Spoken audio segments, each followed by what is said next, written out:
in teaching and research.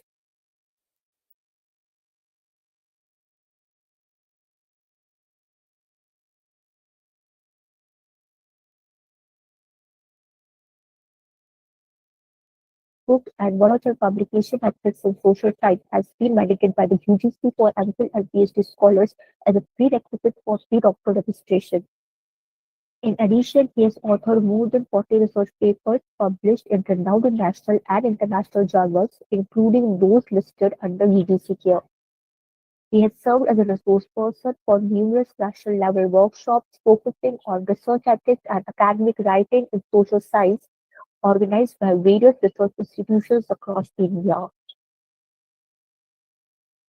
He has also been invited as a reviewer by the editors-in-chief of the Journal of Indian and Asian Studies, Institute of Indian Studies, HUFS Korea. Presently, he serves as the associate editor of the International Journal of Academic Research and Development, a biannual peer-reviewed research journal. His scholarly work has earned wide recognition with citations in the SSRM Top 10 Download List and Google Scholar. In recognition of his outstanding contributions to marketing research, he was awarded the National Education Leadership Award in 2019. He has also been honored with the Teaching and Research Award, the Outstanding Postgraduate Faculty Mentoring Award, and the Education Excellence Award. So with that, I now invite Sir to share his insights on today's topic, maintaining research integrity during thesis development. Thank you. Over to you, sir. Thank you, Neha ma'am. Good evening to all of you, and a special thanks to Sanjay Jain sir. And our most important thing is that we are very much privileged, and Ajay Jain sir, that always giving me the opportunity to speak in this particular platform. Okay, and also to special thanks to Parul University of Department of Commerce and Management for supporting this particular event. Without taking our time too much, I will share my screen with all of you so that we can discuss about the issue for which you have given me the opportunity. If the particular screen is visible to all of you. Yes, sir. Okay. Our main topic is that managing research integrity during thesis development stage. I think this 5 days faculty develop the particular program. Out of that, 4 days already over. This is the last day, and I think that you have came across the various possible way how the thesis can be developed. But before we start this particular research integrity about the thesis development, I try to share something from my own point of view based on the so many workshops that I have conducted over on this topic on research integrity in both paper publication as well as thesis development. Okay, now we can make it more informal. I think we are very few of them are there in the session, so we can interact with each other. If you have any queries, if you have some question in your mind, you can directly ask me. I can solve it out immediately. Okay, so what is your opinion? That do you think that research-related misconduct is a new phenomenon? Suppose you are undertaking a research, maybe you will start writing a paper or you will start writing your thesis as well, even though it is at the initial level. What is your opinion? Do you think that any kind of it is a new phenomenon? What is your opinion?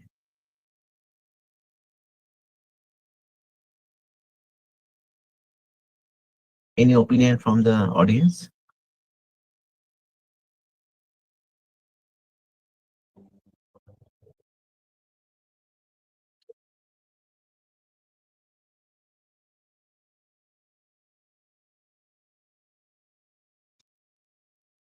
Anyone?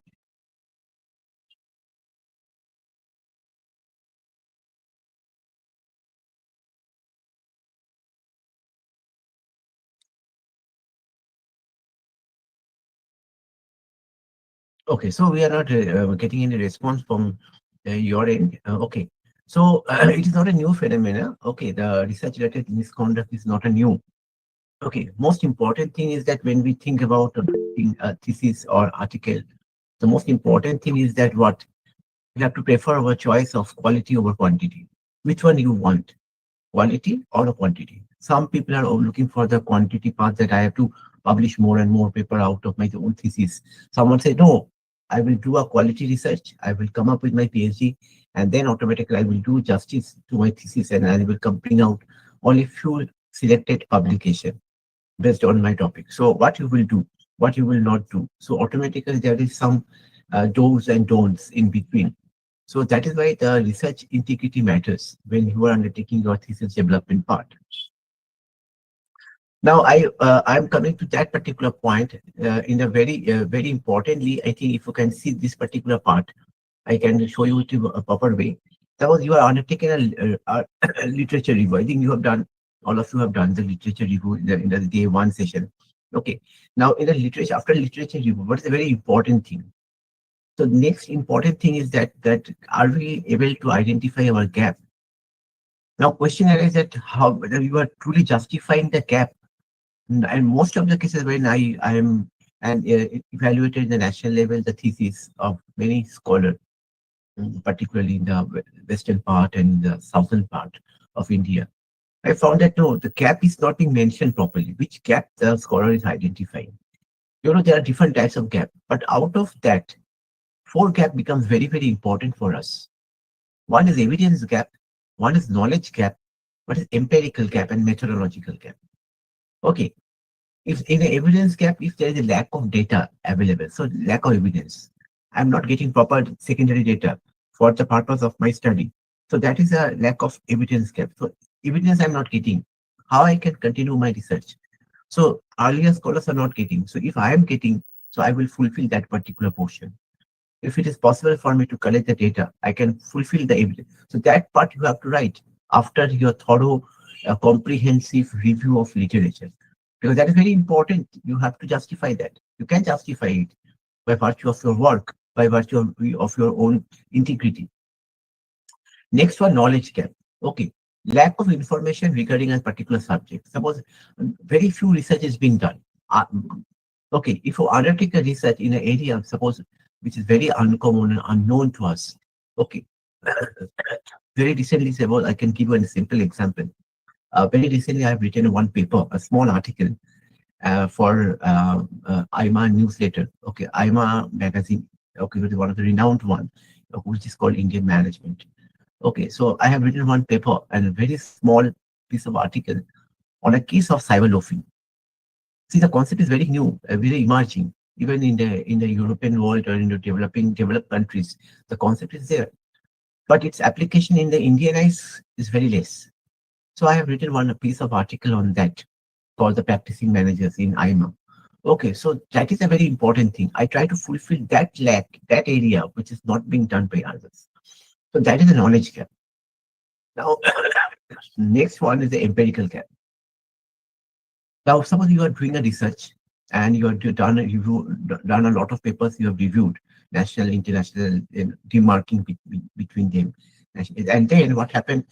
How many of them are empirically being proved? How many of them are done only a theoretical analysis? How many of them are applying both theory and some qualitative mechanism or tools for evaluating? So that need to be identified. I think that you can do by virtue of a very good, if you have done already the homework of SLR. If you do a proper SLR or systematic literature review, only in that manner you can comprehensively taken care of this particular issue. Okay. Now, in a method gap, if there is a method they are following, so what type of statistical tools what type of sampling size they are adopting, are your undertaken research is somehow different from them? So automatically that means you are trying to focus on that area which is not being done by earlier. So these are the very important thing. If that is can be done automatically, because 90% cases we are writing in generic. Okay, that means we are violating the basic norms of what we expect from you, the transparency, what we expect from you, the value judgment, value integrity. But if that is not there, automatically it will create a problem for us. Okay, not it's a big problem, but it is a small problem. But if you focus on that area, definitely it will benefit a lot of new researchers who are going to undertake research. after submission of your thesis. So that is a new generation researcher can get immensely benefited out of your work. Okay. Now, next one becomes very important in the case of research fraud. I hope this is a very important thing that we can take to talk about this ethical part of this research fraud. Generally, the term research fraud, okay, that it is being coined by the US Office of Research Integrity. Okay, even though the term is very small, research fraud, but it have a comprehensive overview about the different types of the element. The elements are three elements are there under research fraud. One is a fabrication, one is a falsification, and another one is a plagiarism. So these are the very important, three important part of this, our research fraud. Now, in case of the first one, if you can think about the fabrication and falsification, I can give you with the help of a very simple example. Then only it will helpful for you to understand and internalize when you are undertaking research, not for today, but also in the future. Okay, I have a lot of examples in front of me that put forth in front of you, so that yes, if anyone is asking any question,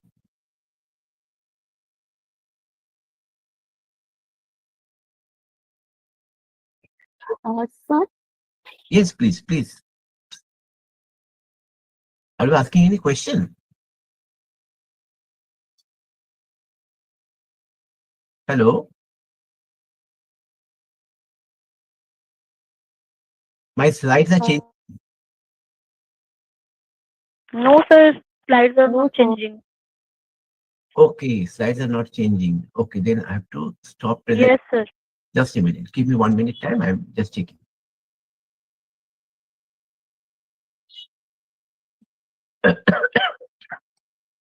Uh,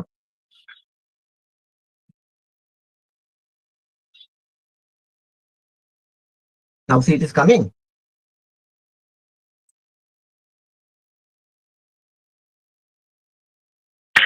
Yes, sir. Now showing second slide. Okay, thank you so much. Thank you so much. Okay, now I told you this particular thing, the research gap. I told you about this gap. Okay, that we have a lack of research data. Okay, now if that is the thing, the research gap is there automatically. Now you can see the research gap, the slide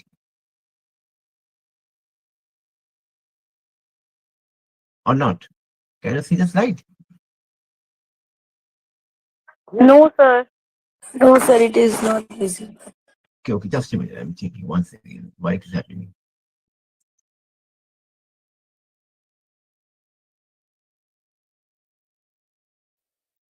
I hope now it is visible. Okay, Yes, sir. now can you see? Okay. Now, in case of this research fraud, in case of this research fraud, if you can see this one, the research fraud, there are three different parts: fabrication, falsification, and the plagiarism. I don't just give me 1 minute time why this is happening. I don't know. Just a minute time. Give me 1 minute time. Why it is happening?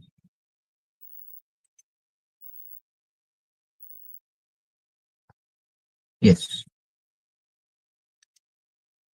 Now, what happened in case of research for there are three important parts: fabrication, falsification, plagiarism.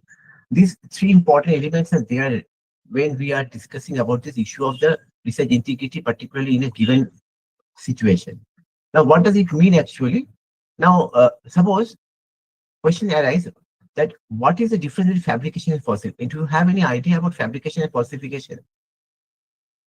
Anyone? Any idea about fabrication and falsification?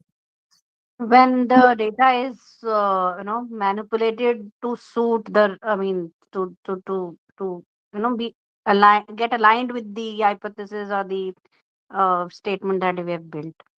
Okay, ma'am. And in case of falsification, ma'am?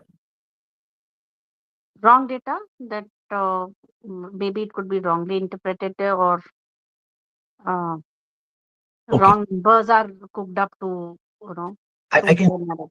an example that I came across in my life also. Okay, that different area. What's fabrication and falsification actually? I've seen. Now, see the point. What is fabrication actually? Suppose you have gone through a very good paper. Okay, and you know that very good journals, the very good papers, they also attach in the annex to the questionnaire, and also the tables and everything they have given properly. Now, suppose a scholar, okay, now wants to write a paper out of his thesis. Okay, what he can do? Suppose he wants to write a paper, he or she wants to write a paper. What they have done, they have taken the table, they have taken the information data from that particular paper and rewrite the rest of the things in their own language. That means the data is not of their own, they have generated. Okay, they have procured it from other research paper and they try to manipulate the entire thing by virtue of paraphrasing the writer. So if that is being done, that particular point is called data fabrication, fabricating the data. The fabricating the data of not myself, of others. So very importantly, that is called fabrication. Second one is falsification. Now here the difference arises. In a falsification, what happened? The scholar has done some work. Suppose he has collected some data. Okay, suppose he has collected 100 samples. Now, what you have to do, suppose his mentor say, no, I want at least 200 sample size for our pilot study, say for example. So automatically he don't have time or she don't have time automatically. So what researcher will do? Immediately just multiply it with 2.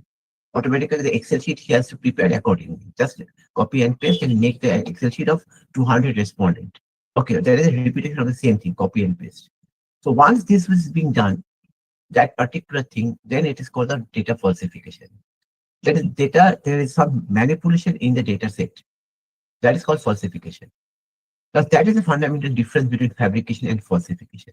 Now point arise that what will happen? What will happen that is there any issue? Suppose you are using this either any one of the method, either fabrication or falsification or any both of them. Is there any penalty for that? And if the penalty, okay, then what happened? Who will penalize and why?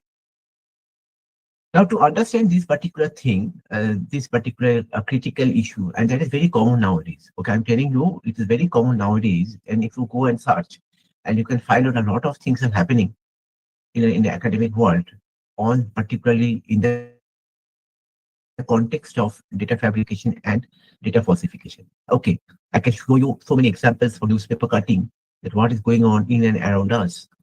Okay. Now see, for the purpose, I have tried to show you with the help of a very simple example. The example is that suppose there are 3 particular people are there. 3 person, that is left hand side person is the first author, then the second person and the third person. Both of them are working in the same institution. They collaborate and they start writing a paper. Okay. Now first author said, I am very old, so better I can draft the paper. And second author said, I am very young and energetic, so what I can do, I can go for data collection. So this is mainly a primary database study, research study. And third said, okay, I can go for the typing, all type of typesetting and everything I will do, and all type of analysis if necessary I can do. So they have a plan, they have coordinated, they have a proper coordination, and they written a paper. What happened then? After that, they sent the paper for publication, and the person, the old senior professor, become the first author. Or okay, so they sent the paper for publication, and the paper, after a proper review, the paper got selected. Maybe they submitted the paper in a double-blind peer reviewed in a reputed journal. Now, what happened then? Immediately, they can, once the paper got selected, they are celebrating. Their name is highlighted in the college website or institutional website. Okay, so they are in a celebration mode. What happened then after a gap of 4-5 months, or maybe after a gap of 1 year? It may be possible that it is being tracked, it is being traced, it is being found that the paper are being fabricated and falsified. Okay, so automatically at that time, what happened? What is the rule? Who will be penalized? So there are 2 authorities are there. One is a COPE and one is a WAME. COPE is the authority for looking after the Committee on Publication Ethics in general, while WAME is actually looking for the medical science journal. So we can exclude the WAME right now. So we can think about COPE.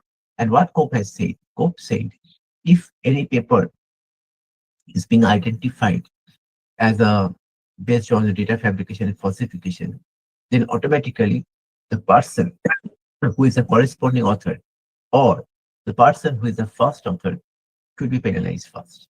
So that means the senior most person immediately call, if they can send a mail to your official head, deans or the principal of the college, and then the college authority can call that particular first author that we got a mail from this particular journal, and that means the paper has been fabricated and falsified. So, okay, now it is the responsibility of the disciplinary committee to take a action against that respective teacher. Which teacher or which faculty member? The person who is the first author and who is the corresponding author. So we need to understand that automatically first author and the corresponding author in his argument can say, sir, I have not done, because the entire data set is being collected by the second author. Okay, not by the third author. But the rule is that since you are the first author and the corresponding author, the data, importantly, the penalty must be immediately imposed on first author, and then thereby on second and third author, same penalty should be imposed. But the point arises, it is being stated in the code very clearly that both first author and third author are responsible for data collected by the second author, because there may be any kind of manipulation can exist in the data. So you need to check the authenticity of the data before you, based on the data, develop paper and submit a paper for possible publication. So that is the rule of the data fabrication and falsification. Now, question arises, once the data was fabricated or falsified, okay, what is the rule followed by the publishing house? Okay, now what publishing house will do? Publishing house will do one thing. What they will do, they will remove your paper from the said journal, issue and volume. Okay, that means from their own scientific database, they will just remove your paper. And such removal of your paper from the journal, volume and issue of the same month, say for example, November 2025, volume number 10, issue number 5. They will remove your paper from that journal and giving a brief note about it. And that policy is called retraction, removing your paper from the said journal. So that is called retraction, and retraction is very common. Why common? I can show you one paper clippings that was published in the Nature. Okay, so this is a paper information from Van Nuden, who has written a very important article on, in 2023, more than 10,000 research papers were retracted in 2020. So it is a big in number. Okay, and he said, the Richard Van Norden, okay, as he said that this is only tips of the iceberg. That means only a small portion is visible to us. Even if you can see the data set of the IEEE conference proceedings, they are disclosing a very horrified picture. And they said the paper that was published in the conference proceedings of IEEE, some of them are being retracted, okay, in a majority, in a vast possible manner. That means initially, because the conference is nearby, the papers are submitted, it passed through an immediate check, and then the paper got selected and it was published in the conference proceedings. But later on, it was found that the papers are retracted, and those papers later on immediately removed by IEEE from their dataset. So these things have become a very common issue. I can show you another important issue. Another important issue that may be useful for all of us. What is that? See this one. This very important note that I came across from a site.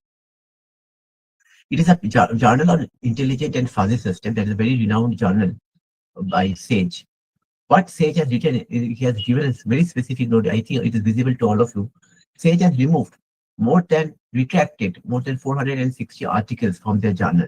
Okay, that happened in the last August. Okay, so they said because that is a paper retraction. Why the papers are retracted?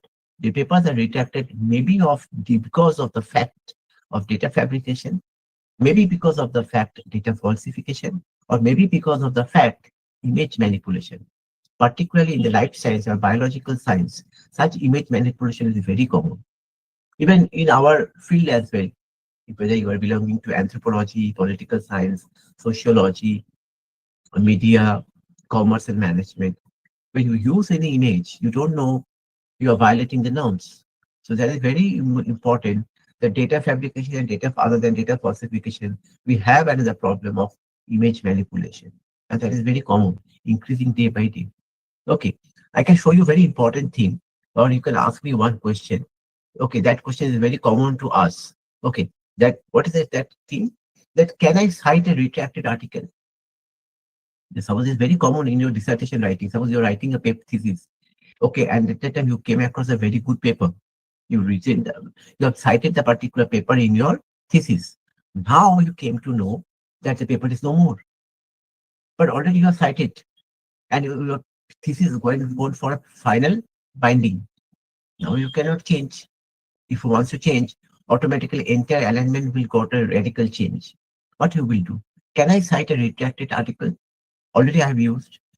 The rule said, yes, definitely a new researcher can cite a retracted article if he or she found it very relevant for him or her. But provided you must give, suppose in the time when you are is taking something from a paper, you have to cite, and parallelly you have to give the reference at the end of the chapter. So in the end reference, definitely you please refer the fact that the paper already being retracted from that month onward. If you recite it properly, if you write the note with carefully, at that time there is no problem at all. You can cite a retracted article. It is officially being accepted by worldwide. I can cite a retracted article provided the scholar must acknowledge that the paper is being retracted on a from specific date onwards. But after that, you can incorporate that paper because already you have get access to the paper and you have used that paper before it is removed from the scientific database. So automatically you can use this. Okay, I hope it is clear to all of you. If you have any question, you can ask me at any point of time.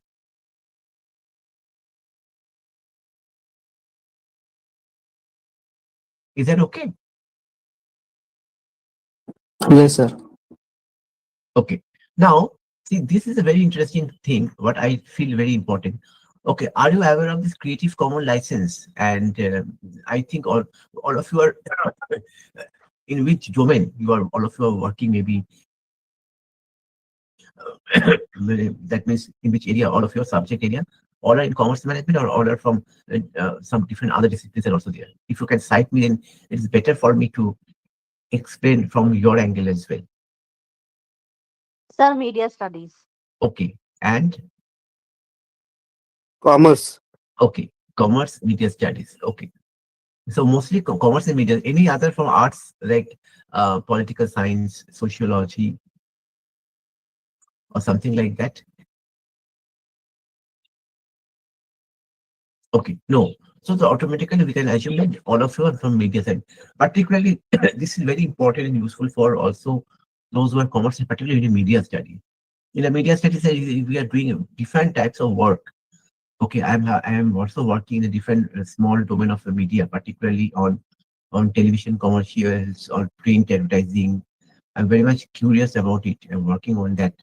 Okay, so the thing is that what is the most important thing, that we are using some image.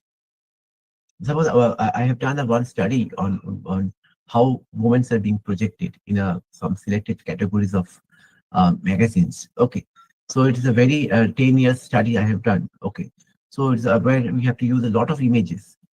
Now, what happened here? You have to follow the guideline. What is the guideline? Suppose putting your image, you are doing some assignment, you are submitting your article, or suppose you are using some image and download it from Google Image or from anywhere. So at that time, you have to apply the general rule. The general rule is that the rule is CC by. So what is that rule is actually talking? Suppose you have opened your MS Word and you have copy and paste the image over there, and then please write down the picture one, the name of the picture. Suppose as per your article or as per your thesis is going on. Then the theme of the picture, and then you also cite that source where from you have taken, including the date of access, and in bracket CC by. That means it is a CC means the Creative Commons license, and by means actually give credit to the original creator. So when you are citing the proper source along with your date of access, that means you are acknowledging the original creator who has uploaded the particular thing in the World Wide Web. Okay, so that is a very important thing. So CC by issue is applicable in such a situation where Suppose I have came across a particular biological picture or some particular media picture. Sometimes you know that sometimes the images are very not clear so much, but that is the original picture.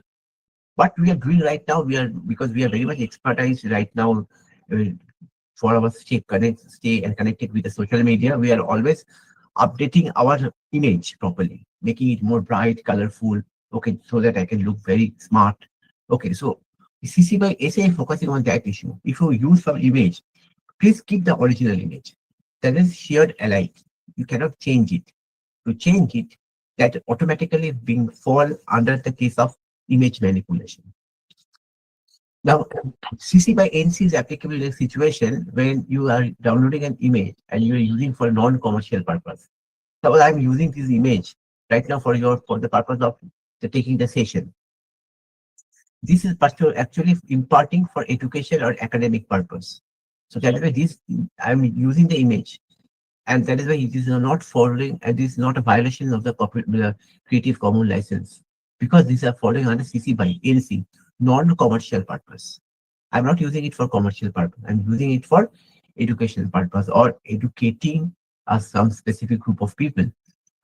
But ND, CC by ND were no derivation of the work. No derivation of the work is very important. Suppose nowadays what happens, suppose you are trying to search for different journals and magazines, and suppose you got a very good image. Okay, please check what type of Creative Commons license they are following. If it is written CC by ND, that means no derivation of the work is being permitted. At that time, suppose you find out a very good model. Suppose in the commerce and management domain, when we are working on in the domain of consumer behavior, we have a model called TPP model, theory of planned behavior. So that model already being specified a person so many years ago. I want to extend that particular model. So what I have to do, I have to put the original model first. And then we can say that from that model, we can go for extension. So at that time, we can keep the original model intact in my thesis, and then we can go in extending my work. So that is my follow CC by ND, no derivation of the work. Okay, if no derivation of the work is there, if the authors and the publishing house are particularly mention this CC by ND, but you want that particular model for the purpose of your research, then what you will do? Better, you can write a mail to them, either to the author or to the publishing house, that you want that image for the purpose of your research. So please allow me to use that image for the purpose of my thesis development or for the purpose of my article development. If you write a mail officially to them, and if they return back, give you a reply mail that yes, you are allowing you, that becomes an evidence of proof that they are allowing you to write. So at that time, please, you can use that image, and please don't forget to at the below, or maybe in the footnote, or maybe at the end note, please give them an acknowledgement that we got permission for using this picture or the figure, this one, used for the purpose of our research purpose. So that is very important. You should be honest. You should be transparent while you are undertaking and maintaining a research integrity through the entire process of your thesis development or in the process of development of your research paper and article. You can ask me one very common question that see if there is so much restriction, then which images we can use. Okay. Yes, you can use those images which are available and you have subscribed for it. Like say, for example, we have a Shutterstock. So in a Shutterstock, we can subscribe it and automatically we can download all the things from the Shutterstock, the image that we want. That is very important. That is very important part of this image manipulation. So image manipulation should be strictly avoided in this context. I hope it is clear to all of you. If you have any question, you can ask me. Otherwise, Yes, sir. okay. I just wanted to know what if the image is already in the public domain? For example, it's there in the YouTube channel or some other this thing where it is available. Then what should be the process? In case of public domain, what you can please check this particular logo. It is CC by 0. If that logo is there, automatically means these are the public domain. It means the creator of that image uploaded the image in the World Wide Web so that anyone can use. So this particular symbol indicating that this is a public domain fact. Or some images are available if you subscribe a particular thing like Shutterstock. I told you that if you subscribe a particular site, Shutterstock, where you will get unlimited number of images, you can download it. Okay, and then you can use it for the part in your, because already it is a paid subscription. You have paid an amount for using those images. Then automatically there is a problem. It becomes automatically in the public domain, but in a subscription-based model. So Hmm. and that is use. But suppose you want to download an image, please check what type of Creative Commons license guideline they are following. If it is followed on a CC by 0, automatically it indicate it is in the public domain, and you are free to use that image without any kind of hesitation. Provided, definitely, below the image, please cite the source. Okay, that's very Sure. important. And this also holds true for any video that is available. I take a screenshot of that video and use it. Absolutely, but if you take it in that way, somebody wants to keep a screenshot of a YouTube information or something, definitely you can do that. Also, two things is very important. When the screenshot is being taken, that date and the link of the YouTube channel, the hyperlink of this channel must be given. So both the link must be given below the image without fail. Okay, that is from your point of view, you are must be very clear. Otherwise, you will face a lot of problems.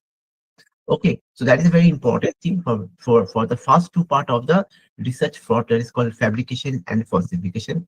Plagiarism, I think already you have an idea. I'm not talking too much about plagiarism. I think already one side has already taken and discussed a lot of things about plagiarism. But I will try to focus on some issues of plagiarism. I will just focus on the types and how you can overcome. I think all of you know this type. You know both the type, patchwork and direct. No, sir. Yeah, already you have done a session on plagiarism. So I'm not talking about what is plagiarism, because but only in the context of thesis or article writing, and just give us some small idea, because under research fraud, plagiarism is one part. So I cannot skip that part, even though you have a separate session on that. See, I can tell you how you can overcome. That is very important. Okay, patchwork means patchwork really happens. Suppose you have your deadline for you have a in a next week you have an REC, you have a research advisory committee meeting where you have to present whatever the progress that you have made.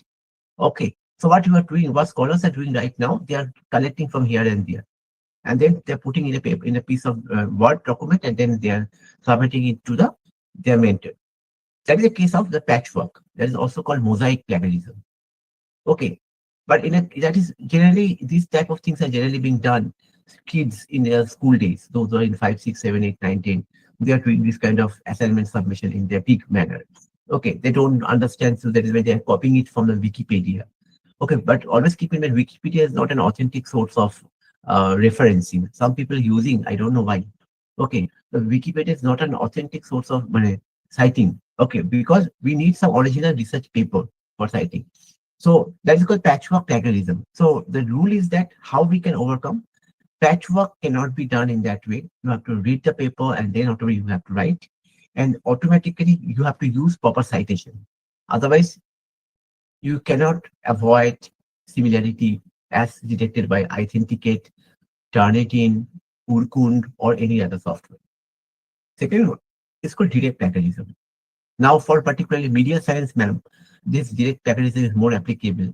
Okay, suppose suppose there you are doing a qualitative study.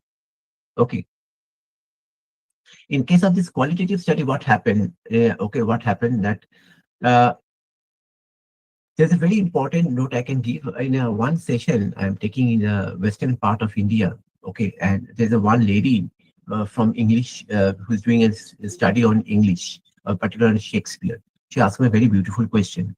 She asked me, "Sir, I'm doing a research on Shakespeare, but if I directly quote from Shakespeare, automatically the software will catch it as a plagiarism or similarity. But I cannot change that document, what is written by Shakespeare. I cannot change it. The answer is perfectly correct.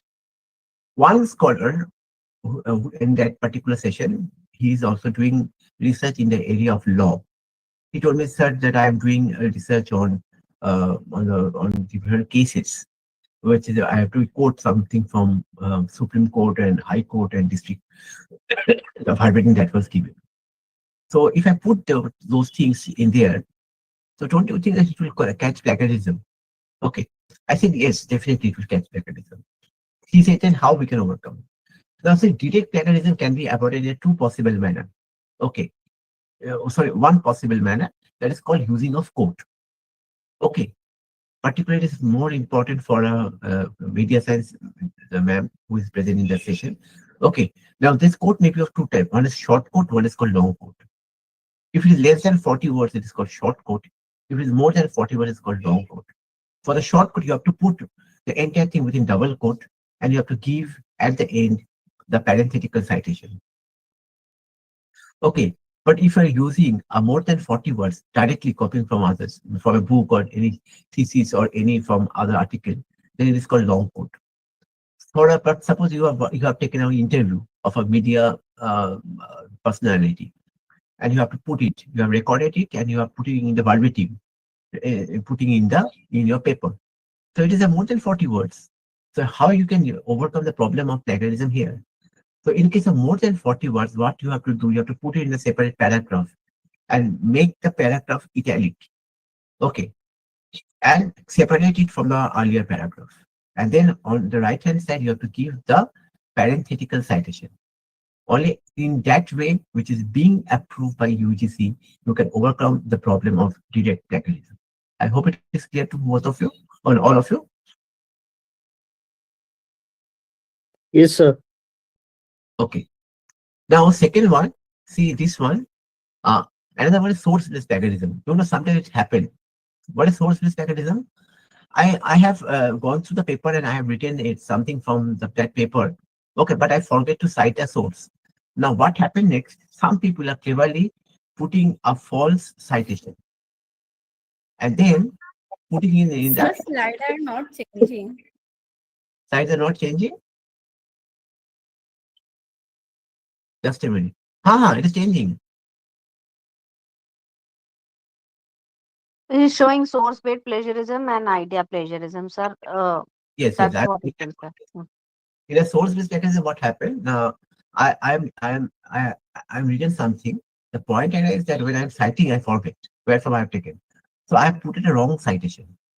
And for the wrong citation, I have to put a wrong reference. So that's a case of source-based plagiarism. So how we can overcome it? So always make a backup. Whenever you are writing something, whenever you are citing something, please write the citation along with the reference. So if you can do, so that is why I always suggest my scholars who are doing PhD under me. I always say that please always keep in mind that always you do one thing, you can put the end reference at okay citation and end reference under each chapter wise. Okay, because each chapter I'm using different types of paper, so automatically different citation, different reference I can manage. Okay, it is also applicable for article writing as well. Now, idea plagiarism is something different. I can give a simple example that one participant had told me in one of my session, and she's a very senior faculty member in the Department of Political Science. So what she told me, she interrupted me during my session and to ask me, sir, I face this problem. I said, what kind of problem you face? I can share that particular example with you. She said, I am sitting with my fellow teacher in the staff room, and I shared one of my idea that is in my mind with my fellow colleague. But due to my personal problem and due to my some other engagement, it is not possible for me to materialize and convert the idea into a piece of paper. But by that time, what happened? By that time, what happened? My colleague took the idea from me and developed a paper and submit the paper for possible publication. So she asked me that what to do, sir. What is it a plagiarism? I said it is definitely it is a plagiarism and it is an idea plagiarism. So he said, then what I can do? I said there is no such proof that that he or she has taken the idea from you. So it is a qualitative, okay, judge subjective in nature. You cannot prove that. So better never share your idea with someone else. Please convert your idea into materialize in the form of an article writing or paper or research, or maybe You can put it in your thesis or anything else, or you can go for copyright or patenting. Then only you can avoid the problem of this idea plagiarism. But don't share it with anyone else if something in your mind which is very unique and contemporary. Okay. Now, this is called self-plagiarism. Okay. This self-plagiarism is a very common thing nowadays. Suppose you have written earlier a very good paper, piece of paper, very good, no doubt. Now what happened? You don't have time right now. So what you can do? So then you are going to submit one national conference is going to happen suppose in your institution. So what you have done, you have taken something from your earlier paper and then written the rest of the things and then submit. But you have used majority part from your earlier paper. So that is self-plagiarism. Why? Because already the particular piece of paper that that you have written earlier is available in the public domain. It is not your property right now. It is the property of the publishing house. So if you use it, definitely you can cite it. So self-plagiarism can be avoided by virtue of self-citation. But often the question raised by different participants that how much self-citation is allowed, sir? If I cite more than 5 times, 6 times, 10 times, no, that is not possible. You cannot cite more. If you cite more, so that means you are self-publishing yourself. Okay, so that is the most important thing. What you have to do, the most important thing, you have to use 1 or 2 times maximum. Okay, with proper referencing. If you can do that, then automatically it is possible to overcome the particular problem. Okay, there are two types of citation is there. One is author's own self-citation and co-author's own self-citation. I can cite myself and my earlier co-authors can cite our papers. So it is being referred, written in a piece of documentation that better you can go for co-authored based self-citation rather than author's own self-citation. That means suppose I'm X, my friend is Y, another friend is Z. Both of us written one paper. Now when I am writing a new paper, okay, at that time what happened? Okay, I'm writing a paper, then at that time I can cite the paper that was written by them, okay, with others. Okay, or when they are writing in the paper, they can cite the paper where I am present. So in that case, co-author based self-citation is allowed. But I am writing a paper of my own, and at the time I am citing my paper, maximum time is not allowed. So co-author based self-citation is somehow allowed because at that time you are not there. In the next paper, when you are not there, some other authors are there, but some of your earlier friends was there. They can cite the paper because they found it relevant. That is why they are using. Okay, but you are not there. But when you are writing, you can cite the paper of your friends. So that is co-author self-citation is much allowed and acceptable. Now, there is a penalty imposition rules are there in plagiarism, particularly in the concept of thesis. Okay, I think all of you know that every institution they must have this particular guideline. That is up to 10%, there is no penalty. If lies between the 10 to 40%, then your thesis submission date must be extended for another 6 months. If it lies between 40 to 60%, then 1 year. And above 60%, then there is a high chance your registration can be cancelled by the competent authority. Who are those authorities? There are two authorities are there. It may be there. Okay, other than the disciplinary committee that is called DAIP, Departmental Academic Integrated Panel, and one is called IAIP, Institutional Academic Integrity Panel. So these authorities are responsible for looking after the ethical integrity in research, particularly in the context of plagiarism. Then generally the role of DIP is that they will deal with the department-specific activities where we are having our PhD program in the given department. Then they will report the matter of within 45 days to IAIP, and the IAIP will take the final decision what to do and what not to do against you. Okay. But if it is being done in the context of an article writing, then what happened? In case of 0%, then there is a penalty.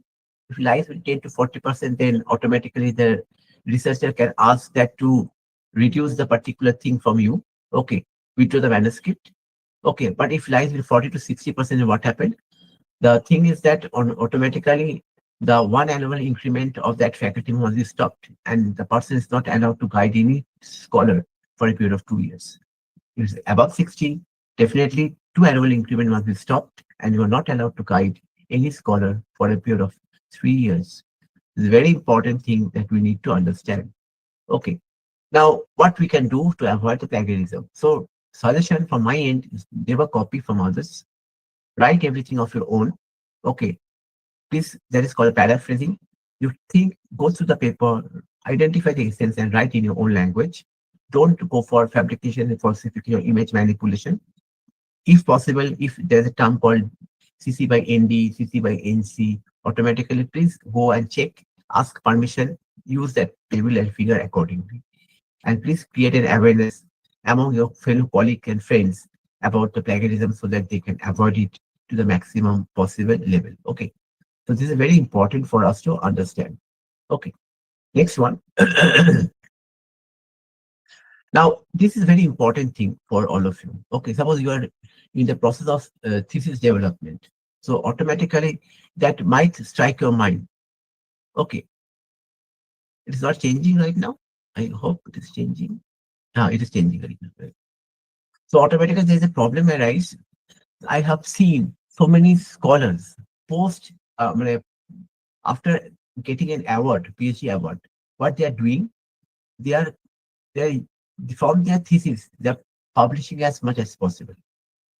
Same paper, same article, same methodology, same data set. They're once they're presenting a national seminar, once they're presenting the international seminar, national conference, international conference, national level publication, ISBN publication, and so on. See here, the scholar is asking his mentor, can I split my thesis based on the same objectives and methods? So the mentor said, go, no problem. Go on, no problem. Is there any ethical issue? So the mentor is not aware of the concept of salami slicing. Salami slicing actually refers to don't slice your thesis into so many pieces to bring out papers and articles, either for seminar presentation or for possible publication. Okay, if you do it, if you do one presentation, one publication, definitely nowadays so there is no such specific rule. You just say withdraw the rule of publication. So now the scholars are free. It depends on the university to university what type of rule they have been projected for the PhD candidate. So the rule is that what is my suggestion is that how you can overcome the salami slicing. One, you can do. Two things you can do. Okay, one, the thesis after getting award, you can convert the thesis with due permission from your department, due permission from your mentor, and include the name of the mentor and publish it in the form of a book. Option one. Option two, based on only one objective or two objectives, you can bring out two different papers. Where for one paper, I think you can take the case of your methodology part and objectives, and then you can come up with a very good research article. And for the one, based on your literature review, what you got, you can go for a qualitative study based on bibliometric analysis, something like that. So automatically that will help you to come up with two different very good papers and one book based on your thesis. That is enough. Okay, that you can do, that is enough. But that is not a case of the problem to deal with the salami slicing. But I have seen, I've seen one person having a sample size of 500. 500 sample, so automatically 5 publication. 100, 5 publication. Oh my God. Same method, same objective, same hypothesis. Based on 100 sample, first 100, one paper, second 100, another paper, third 100, another paper, going on. That is not acceptable. Okay, but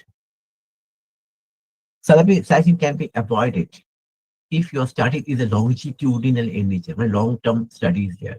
Then you can split the entire study into two parts and go for possible publication of two different papers.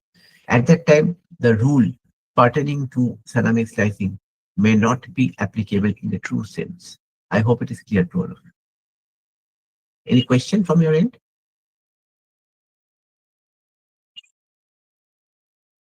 So generally, the recommendation or the suggestion is that if you have three objectives, you can bring out three papers.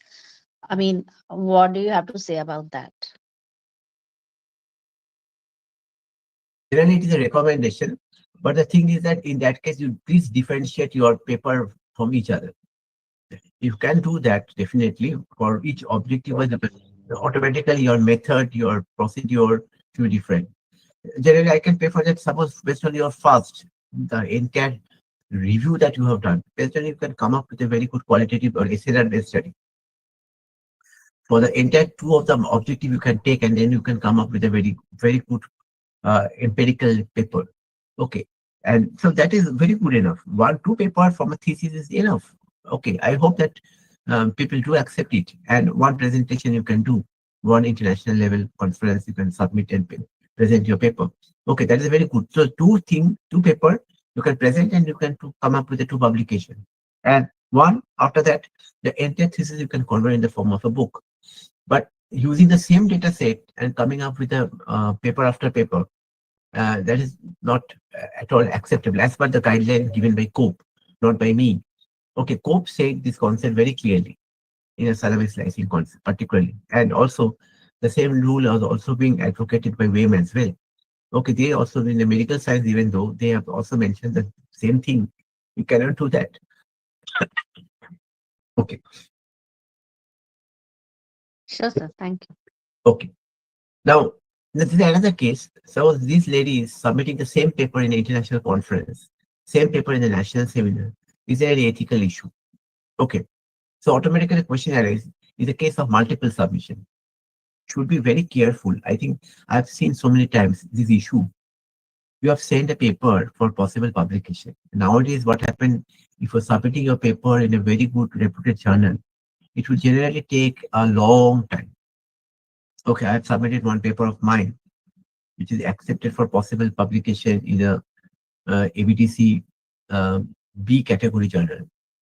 I have already, it is more than 1.5 year. Okay, you know, that is more than, it is 18 months is over. We are waiting still, and we got the reply, and they said your paper already accepted and in the queue, possibly in January or maybe in the June, maybe it will come up. So they don't know actually. They say that we will notify you accordingly, but this is a huge queue is there. They're slowly we are relieving the papers, of the accepted papers one by one. So we have to wait. So automatically when it comes, I think by that time 2 years is over. So it is a very now challenging task. So automatically what happens, people don't have time because I got so many mails, so many calls. Okay, sir, please suggest us some journal. I have an immediate PhD thesis submission. I said, so can you suggest me the journal where I can submit and immediately they can go for publication? Okay, in a very good reputed journal, that is not possible. I don't have knowledge about other fake journals. They can do anything by taking money out of you, but that is not acceptable. Okay, so preferably you have to think and you have to wait for a good journal where you can submit and they maintain honesty and ethical integrity, so that you can submit a paper and then you have to wait for it and the paper got published. So multiple submission is not allowed. Now you can ask me one question here, very tactful. One of the scholar faced this kind of thing. She has sent a paper. She's not getting any reply. She sent mail after mail. She's not getting any mail reply. 3 months, 4 months, 6 months, 8 months is over. Now she came to me and asked for, so what to do? I said to do one thing. Send an official mail to them stating the reason that why you are withdrawing the paper from the further consideration from that publishing house. If you can do that, that mail act as a legal evidence that this is not a case of multiple submission. Whether you receive any reply from their end or not, you don't have to wait for that. But you can mention in the mail that I'm withdrawing the paper since I'm not getting any kind of reply, neither I'm getting any kind of support from your end. I'm withdrawing the paper from this particular date from that time onwards.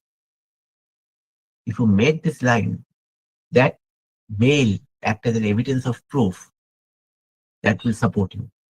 In the case of any claim, unwanted claim they try to make against you. Okay, and then you can submit your paper elsewhere.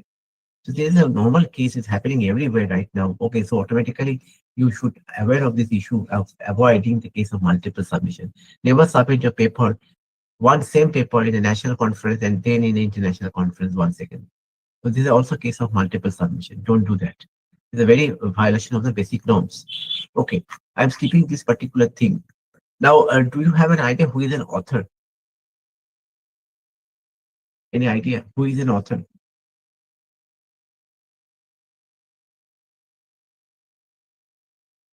Someone who writes the paper, I mean, in that sense, or mm, could be a book author, or are you talking about the research article? Any article, particularly an article, who is an author, or in a book? In most of the cases, who is an author? What is your opinion? Who, whom you consider to be an author? The person who is writing the paper and collecting, I mean, putting all the hard work in that paper. Probably. Okay, so automatically that means the person. Suppose if I approach to you and say, "Ma'am, you are from media science, and I'm from management, or suppose I'm from history." So we can write a paper in interdisciplinary nature. Can you incorporate my name? What you will do? Can you put me as an author in the paper? Someone is asking me, "Ma'am, I will not do anything. But if there is a APC charges there, I will pay. Please incorporate my name as an author." What you will do? It's Someone, not an ethical practice, sir. I so don't think it's an ethical practice. that is happening, but you know that you are not doing it. That is very good, and that is definitely acceptable from a person's of the given stature like you. But the thing is that is happening everywhere. You cannot stop. The point arises, why it's not you can stop. Someone is approaching someone that I can do the statistical work analysis for you. Okay, but you put my name. You, so there is a different cases. So International Council of Medical Journal Editors, International Council of Medical Journal Editors, ICMJE actually. Uh, they say that the person who can provide you the idea about the paper, or who has provided you the entire blueprint of how to draft the paper, the person who has support you in manuscript development, the person who has supported you for analysis and interpretation, definitely you can incorporate those person as an author. Okay, so they remain silent. The person who is ready to pay the money at that time, the ICMJE remain silent that whether we can incorporate the person who is ready to pay money only. Okay, so they remain silent about that. We have n number of cases about that. I can show you some examples. See these examples. Hardly the fourth author position is available in the finance and trade related journals. You can contact us. Okay, pay money and you become an author. It is a case of a authorship problem. I have not done anything for the book. I have not contributed a single line out of it. How can I become an author? See this particular case. I got a mail. Okay, and thankfully I got a mail. So I put the screenshot in mail, and I can use it right for a session. That pay 40,000 and become a fast author of all the 5 books. Okay, in a year. Okay, suppose it is a very lucrative opportunity for those young scholar and young faculty members because they are new to the institution and they want to spotlight themselves. Because those who are seniors, they are having their own position in the institution. They have their some kind of holding some portfolio.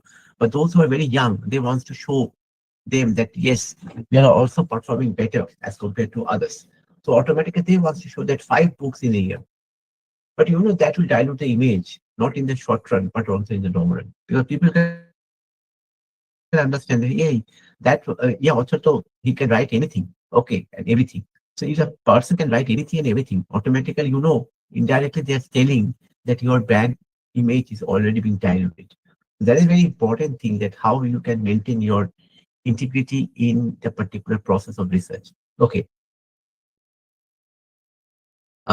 Say that is a very important thing. I can see that is a very important information I came across from a social media. Okay. That please pay money. Okay. We will publish the paper in a backdated in a UGC-CARE. Oh my God. How it is possible? So this is an ethical issue. Okay. If someone is providing you this kind of option, please don't fall into this particular category. Never involve into the particular case. Just avoid it. Remain silent and just avoid it. Otherwise, you will face a problem. Later on, there may be a chance that your paper may be redacted, yeah, and your image may be diluted. So this is a very important case in this context. Now, uh, see, this is happening nowadays in different cases. There's a once different cases that's happening. The scholar has told us mentor that, sir, my paper was ready. And the mentor has said, okay, so put my name as the first author. The answer to the question is why?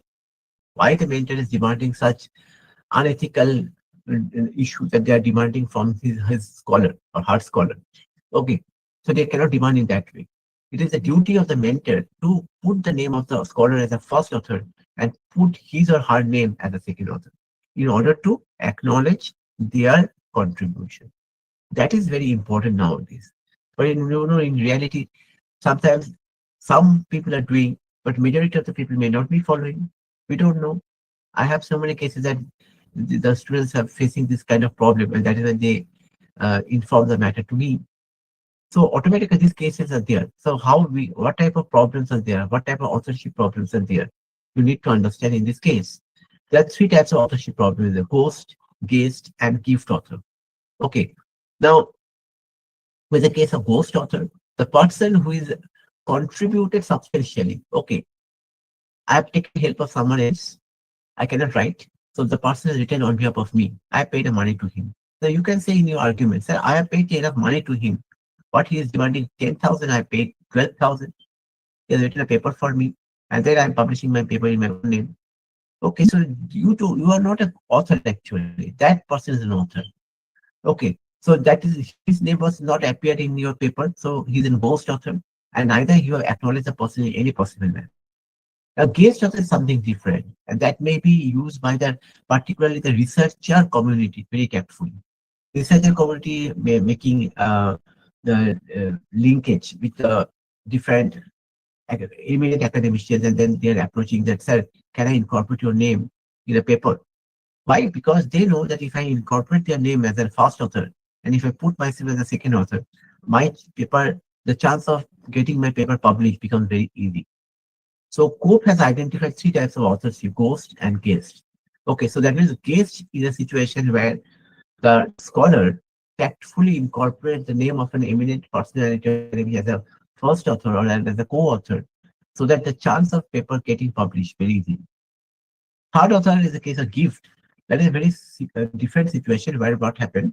Okay, suppose you have written your paper, but you are working in a private setup or maybe some an institution. Okay, where you have your dean, HOD, and so many others. But you have to make them happy. Okay, because you are new to the institution or in this setup. So what you are doing, you have written the paper with your honesty and dedication. After that, what you are doing, you are incorporating their name as a first and second author. Actually, what you are doing, you are giving, lending this particular situation, the paper to them.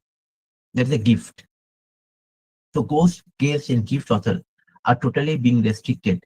Is an unethical case as per the Committee on Publication Ethics. They very clearly retain that particular thing.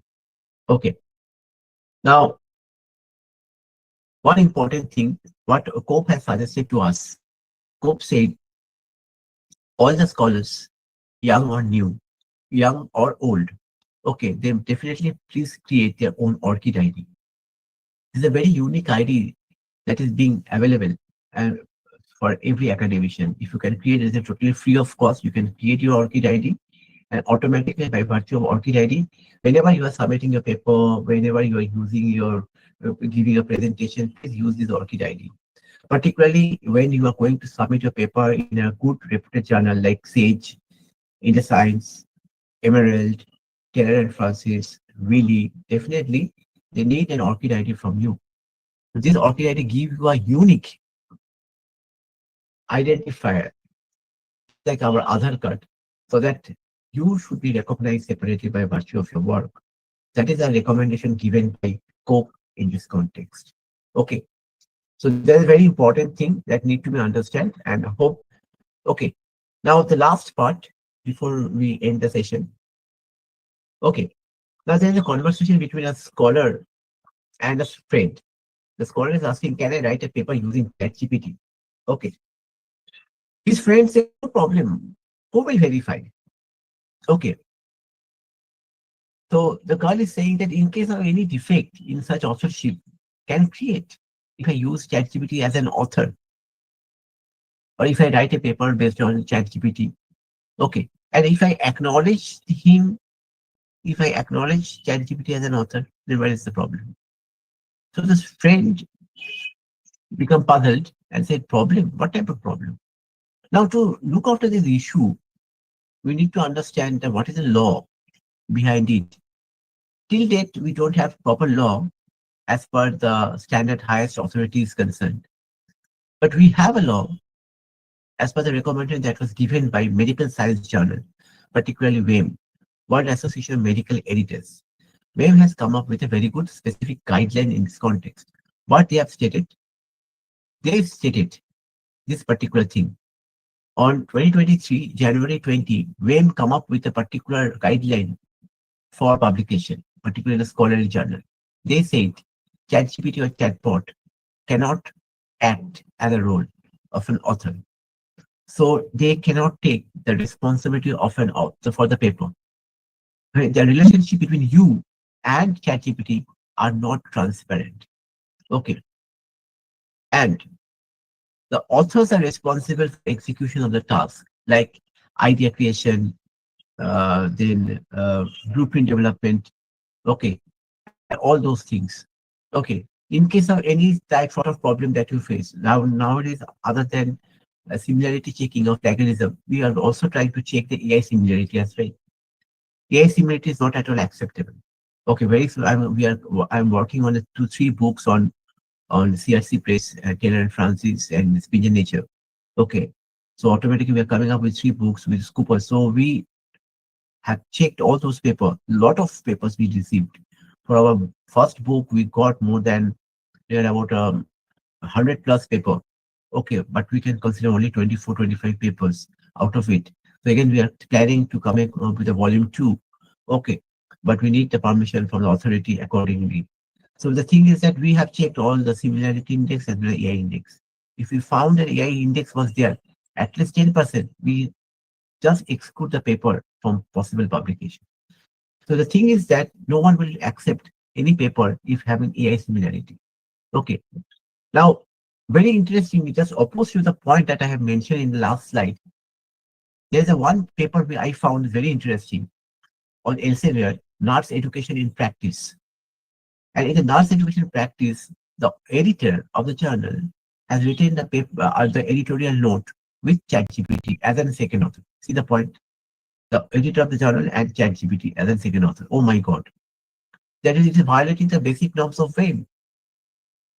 The last part, what I can say, immediately there is a reaction, and the Journal of Epidemiology, they say it very clearly that ChatGPT cannot qualify it as an author. If we use, it will create a fatal error. Okay, so we have to reject the final manuscript. So that is the most important thing I can suggest to all of you, that please never use anything by using ChatGPT. You can generate idea, but don't use it for the purpose of thesis development or article writing. Again, I'm coming back to the slide that I have shown you earlier, that there are 2 pathways we have. One pathway will lead to quality, okay, where we have to go for transparency, honesty, value, and all those things. And one is the unscrupulous way of enhancing our credibility by virtue of quantity. Which path you will follow? Let you will decide and take the final decision. With this note, I'm ending the session over here. Over to you. If you have any question, you can ask.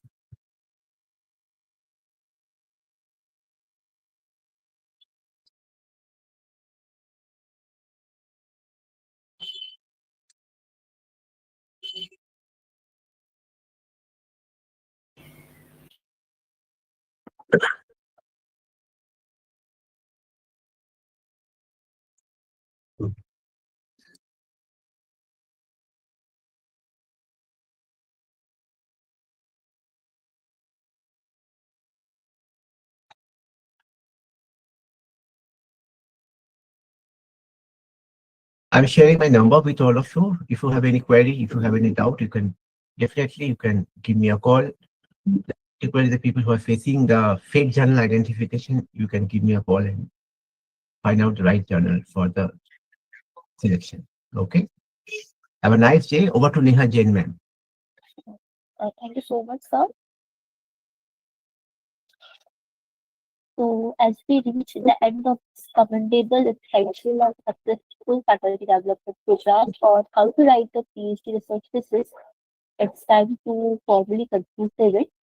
But before we do, we extend our heartfelt appreciation to each and every participant for your active involvement, enthusiasm, and valuable contributions throughout all 5 days of the sessions.